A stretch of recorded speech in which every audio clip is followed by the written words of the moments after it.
मेघनाद उसी पूर्वोक्त मायामय रथ पर चढ़कर आकाश में चला गया और अट्टहास करके गरजा, जिससे वानरों की सेना में भय छा गया।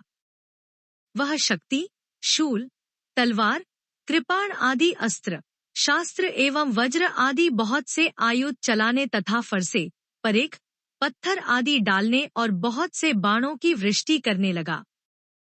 आकाश में दसों दिशाओं में बाण छा गए, मानो मघा नक्षत्र के बादलों ने झड़ी लगा दी हो।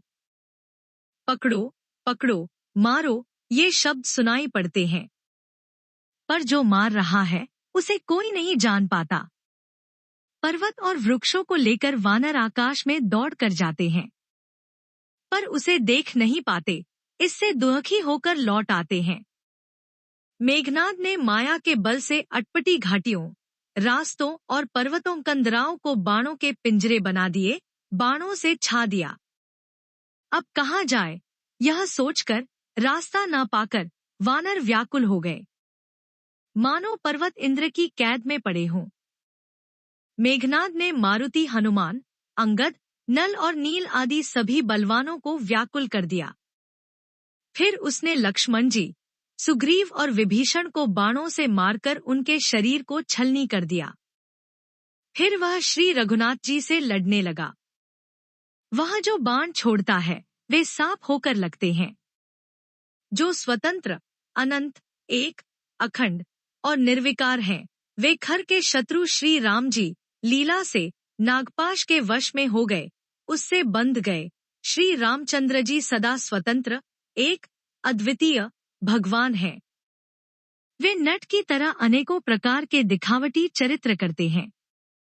रण की शोभा के लिए प्रभु ने अपने को नागपाश में बांध लिया, किंतु उससे देवताओं को बड़ा भय हुआ।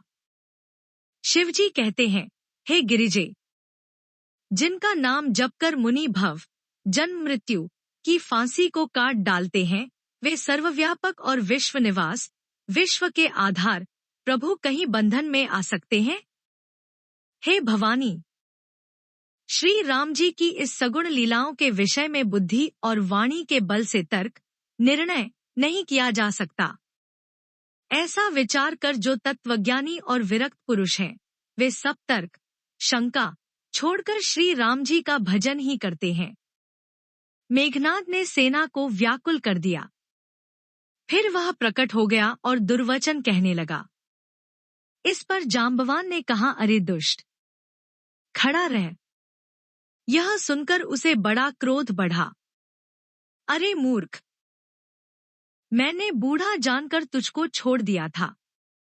अरे अधम, अब तू मुझे ही ललकारने लगा है। ऐसा कहकर उसने चमकता हुआ त्रिशूल चलाया। जाम्बवान उसी त्रिशूल को हाथ से पकड़कर दौड़ा और उसे मेघनाद की छाती पर दे मारा। वह देवताओं का शत्रु चक्कर खाकर पृथ्वी पर गिर पड़ा।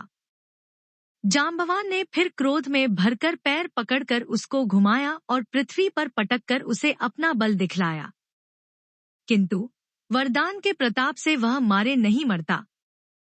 तब जाम्बवान ने उसका पैर पकड़कर उसे लंका पर फेंक दिया। इधर देवर्षि नारद जी ने गरुड़ को भेजा। वे तुरंत ही श्री राम जी के पास आ पहुंचे। पक्षीराज गरुड़ जी सब माया सर्पों के समूहों को पकड़कर खा गए। तब सब वानरों के झुंड माया से रहित होकर हर्षित हुए। पर्वत, वृक्ष, पत्थर और नख धारण किए वानर क्रोधित होकर दौड़े। निशाचर विशेष व्याकुल होकर भाग चले और भागकर किले पर चढ़ गए।